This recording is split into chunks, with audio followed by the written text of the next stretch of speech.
안녕하세요. 셔리의 생각입니다. 오늘 이야기해볼 주제는 언론이 우리에게 미치는 영향에 대해서 한번 이야기해보겠습니다. 언론이 우리에게 미치는 영향 같은 경우에는 우선 주식 시장을 떠나서 이 인간이 이제 보통 그 언론과 이제 대중매체에 이제 서로 영향을 서로가 서로에게 이제 미치고 있는데요.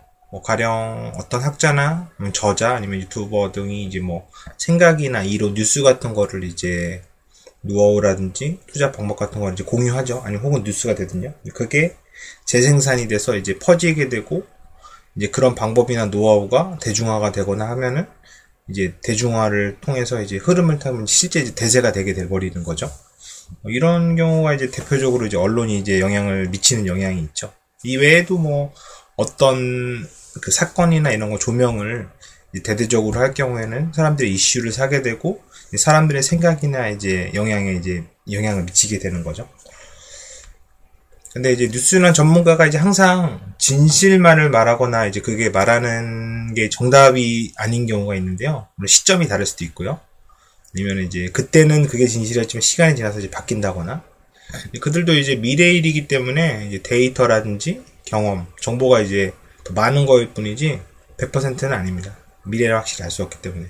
그래서 어떤 변수가 생기면 시장의 이제 반응이 느려지거나, 아니면 이제 반응이 느려지거나 아니면 예측이 달라질 수가 있는데요. 보통은 이제 그 사건이나 그 거품, 이런 게 지나간 뒤에 이제 분석하는 게 이제 나오거나 아니면 이제 원인이나 결과에 대해서 이야기를 하지 미래를 예측할 수는 없습니다.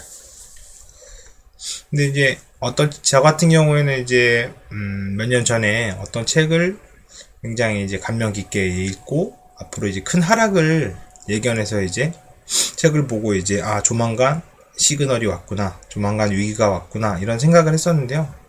전편에도 이제 했듯이 제가 이제 그 당시에 이제 작년 한 7월쯤 됐겠죠. 달러 보유라든지 위기의식을 갖고 인버스 투자까지 감행을 했는데 결론적으로는 코로나로 인해서 시장 위기가 온 것이었고 그 책에서 나온 그런 시장 위기라든지 세계 각국의 이제 금리 인상이라든지 부채 증가 때문에 온 것이 아니라 코로나 때문에 왔기 때문에 시장의 위기가 온 것도 아니었고 시기는 어떻게 보면 맞을 수도 있고 좀 지연될 수도 있는데 세계 각국은 이제 경기 부양을 위해서 이제 양적 완화를 하고 있기 때문에 한국 시장은 되려 이제 지금 체질 변화가 되면서 오히려 더 크게 상승을 했죠. 그래서 그 책에서 본 내용이랑 실제 현실이랑은 굉장히 간극도 컸고 실제로 달랐기 때문에 저 같은 경우에는 예측을 했기 때문에 손실을 봤죠. 두 가지를 다 생각을 했어야 되는데 그런 부분에서 이제 한 책이라든지 아니면 유튜버라든지 아니면 전문가의 의견을 너무 맹신해서는 안 됩니다. 항상 두 가지 다 염두를 해두고 이제 대비책을 가지고 계시는 게 좋을 것 같습니다. 그래서 중요한 부분은 스스로 판단하고 결정해야 하는 힘을 길러야 됩니다.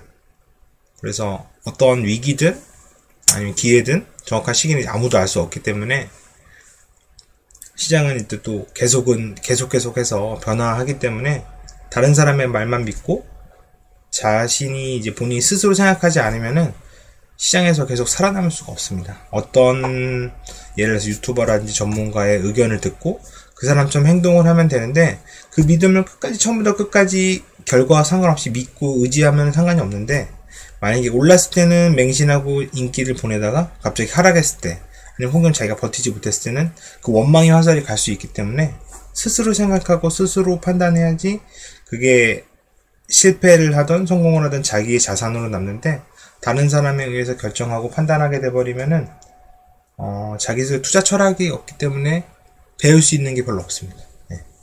다시 일어나기도 힘들고요. 오히려 주식시장이라든지 그런 시장에 대한 불신이라든지 안 좋다는 그런 편견이나 고정관념이 생길 수가 있기 때문에 이런 부분은 한번 곱씹어 볼 만한 내용인 것 같습니다. 그리고 주식시장은 대부분의 사람들이 생각하는 것처럼 이성적이지가 않습니다. 어떤 특별한 이유나 사건이 있기 때문에 오르거나 내린다고만 생각해서는 안 됩니다. 물론 이제 실적이라든지 호재가 있으면 당연히 오르고 악재가 있으면 떨어지는데 시장은 때로는 이제 이성적이지 않은 이유만으로 움직이지도 않고 돈의 힘으로 움직인다거나 아니면은 갑작스러운 뭐 자금 유입이라든지 이런 경우에도 얼마든지 변동될 수 있기 때문에 항상 이성적이지 않다는 것도 꼭 알아두시면 좋고요. 제가 이제 유튜브를 보다가 뉴스 같은 걸 보다가 좋은 글이 있어서 가져왔는데, 마세븐이라는 이제 한봉우님이라고 유명한 이제 개인 투자자이신데, 언론에 대해서 나온 내용이 있어서 제가 이제 가져왔는데요. 하락장에서는 언론이 공포를 부추겨 개인들이 투매에 나서게 되는데, 이때 큰 손들은 저점에서 사들이고, 반대로 과열기에는 기관과 외국인이 차익 실현을 위해 주식을 팔고 나가므로 개인들이 손해를 보게 된다는 논리인데요. 이게 과거까지는만 해도 항상 이 논리에서 이제 개미 투자들이 벗어나기 힘들었었죠. 근데 이제 올해 같은 경우에는 좀 약간 양상이 다르고 이제 다르긴 하지만 크게 봤을 때는 역사적으로 너무 고점이 되면은 어느 정도 손실이라든지 조정이라든지 이제 하락장이 올 수 있기 때문에 이 부분에 대해서는 분명히 생각을 해두셔야 됩니다. 여기서 중요한 부분은 이제 언론이 이제 공포를 부추긴다는 건데, 지금 같은 경우에는 오히려 뉴스를 보면은 절반은 공포를 부추기고 절반은 오히려 투자를 더 종용한다는 느낌이 좀 듭니다. 오히려 투자를 안 하는 사람이 바보다 하는 뭐 포모 이렇게 포모라고 하는데 아무튼 그런 이렇게 사지 않으면 이제 자기가 그 상실감이라든지 소외감을 느끼게 하는 증후군이라고 하는데요. 그런 게 있으니까 언론에 너무 휘둘리지 않도록 멘탈 관리도 중요할 것 같습니다. 결론은 개인은 자신만의 시야를 가져야 하고 유연한 사고가 필요합니다. 대세에 따르기도 하고 시류에 함께 맞춰 나가고 대응을 해 나가야 됩니다. 그리고 미래를 읽는 통찰력이 필요합니다. 여러분은 앞으로 하락이 오면 어떻게 대처하실지 생각을 한번 해주시면 좋을 것 같습니다. 오늘 준비한 내용은 여기까지고요. 다음에 또 찾아뵙도록 하겠습니다. 감사합니다.